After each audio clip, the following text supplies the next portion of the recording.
Lena and Jack, drawn by their shared fascination with mysteries, ventured into the abandoned library on the outskirts of Graystone. Long shrouded in rumors of strange happenings, the library was known for its shifting layout and eerie atmosphere. Their mission: to locate a fabled journal rumored to contain secrets lost to time. The air inside was stale, heavy with dust and the weight of years. Shadows flickered in the dim light as the towering shelves seemed to close in around them. The faint creak of wood echoed unnervingly, and the walls seemed alive with whispers that stopped just as they strained to listen. Lena felt a growing unease, noticing deep claw-like scratches along the shelves. Jack dismissed her concerns. "It's just an old library," he said, determined to stay focused. But as they moved deeper, strange phenomena began. Books fell from shelves without cause, and a low, unnatural hum emanated from the walls. The library seemed to shift around them, each turn leading to a slightly altered maze of shelves. Lena couldn't shake the feeling of being watched. The temperature dropped and the air grew oppressive. A loud crash suddenly rang out, followed by an inhuman roar. The ground trembled and the shelves groaned as though the building were alive. Before Jack could react, a dark shadow swept past him. He spun around, but Lena was gone. Panic surged through him as he called out her name, his voice swallowed by the oppressive silence. The library's shelves seemed to rise higher, trapping him in a labyrinth that twisted on itself. Desperate, Jack ran toward the doors, only to find them locked, the handles cold and unyielding. His breathing grew ragged as he realized he was trapped. Turning back, he noticed a book lying open on the floor, as though it had been placed there for him. Hesitant but compelled, Jack picked it up.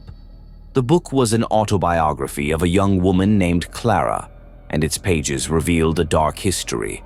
Clara had been a student who frequented the library, a bright soul tragically consumed by unrequited love. One fateful night, the boy she loved lured her there, only to brutally torture and murder her in an act of cruelty. The library became Clara's tomb.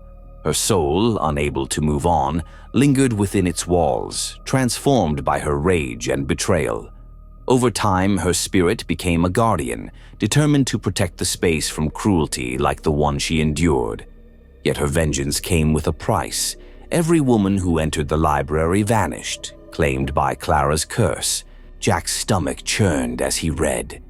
The realization hit him like a blow. Lena had become Clara's latest victim. The spirit, twisted by grief and anger, had taken her. Yet Clara's intent was not purely malevolent.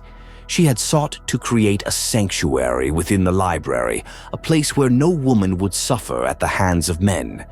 Her methods, though, were terrifyingly final. Jack dropped the book, his heart racing. The whispers in the library grew louder, echoing with Clara's despair and rage. He stumbled through the shelves, desperate to escape. Somehow, whether by his will or Clara's allowance, he found himself at the entrance. The doors opened and Jack stumbled into the cold night air. Behind him, the library seemed to exhale, sealing itself once again. He looked back, shaken and grieving, knowing he had barely escaped with his life. Lena was gone, lost to the curse, and the library remained, its dark secret intact, waiting for the next soul to venture too far into its haunted depths.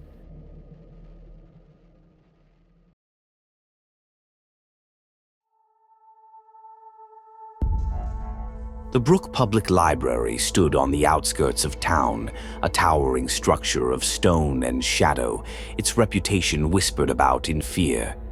For Emily Moore, an aspiring writer, it had always been a sanctuary. But when strange events began, the library became something else entirely. One morning, Emily arrived early to find Mrs. Anders, the usual librarian, absent. In her place stood a woman in a faded blue dress, her tangled hair obscuring her face. She moved silently, almost floating, her pale skin glowing faintly in the dim light. Unnerved, Emily assumed Mrs. Anders was sick and settled into her usual spot. The air in the library was heavy, and the flickering lights cast shifting shadows that seemed to move on their own. As Emily wrote, a faint melodic humming echoed through the building. It was soft, like a lullaby, yet deeply unsettling. Looking around, she saw no one, but the feeling of being watched lingered. Over the next few days, the strange occurrences intensified. Books fell from shelves with no one near. The air grew cold, and whispers seemed to drift from the stacks, broken and indecipherable, but unmistakably calling her name. One evening, Emily noticed the books in a nearby section had rearranged themselves as though someone had been reading them. That night, unable to resist her growing curiosity, Emily decided to investigate. The librarian in blue was standing by the counter watching her. Emily called out, but the woman didn't respond. As Emily approached, the figure dissolved into shadows. Compelled, Emily followed the shadow to a narrow corridor she'd never noticed before. At the end of the corridor, she discovered a hidden door. It creaked open, revealing a small, dimly lit room with an old trunk inside. Inside the trunk were journals belonging to Margaret Langley, the wife of Charles Langley, the library's original owner. Margaret's writings told a harrowing story. Charles had been obsessed with the library, believing its books held the power to summon something greater than himself. Against Margaret's warnings, he performed dark rituals that bound her spirit to the library, trapping her there forever. Margaret's journals described a woman in a blue dress, an entity tied to the library, haunting its halls. Emily realized the truth. The librarian was Margaret Langley, a ghost desperate to be remembered. Determined to help, Emily read Margaret's final entry. "If someone remembers us, we can be free." That night, Emily stood in the library's eerie silence and recited the names of those lost to Charles's dark rituals. She spoke of Margaret's suffering, of the curse binding the library. The air shifted. The librarian appeared once more, her figure flickering. As Emily continued, Margaret's form softened, her features serene, and then she vanished. The next morning, the oppressive weight of the library was gone. The whispers, the humming, and the shifting shadows had ceased. Margaret's spirit was finally at peace, and the library stood quiet and free at last.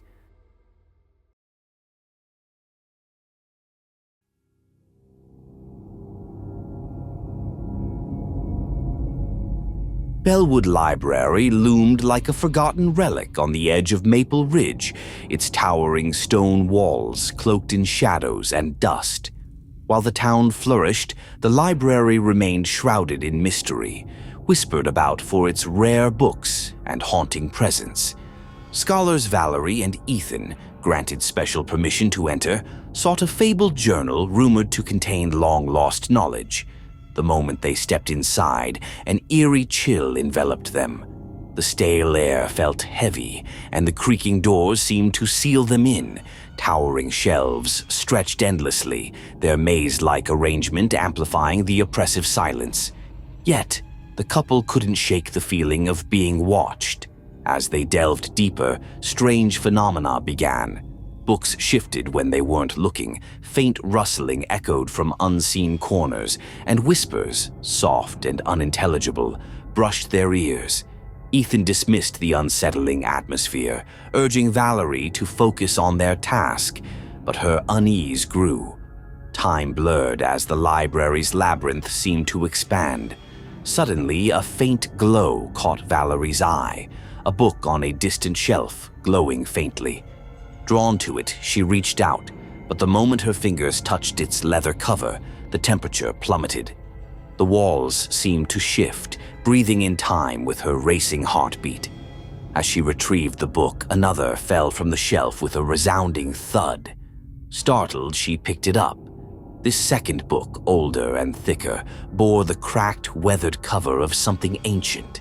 It wasn't the journal they sought, but an autobiography. Thaddeus Bell's, the library's original owner. The pages revealed Bellwood's tragic history. Thaddeus, consumed by a passion for knowledge, had devoted his life to building the library. When town officials voted to demolish it, deeming it outdated, the heartbreak killed him.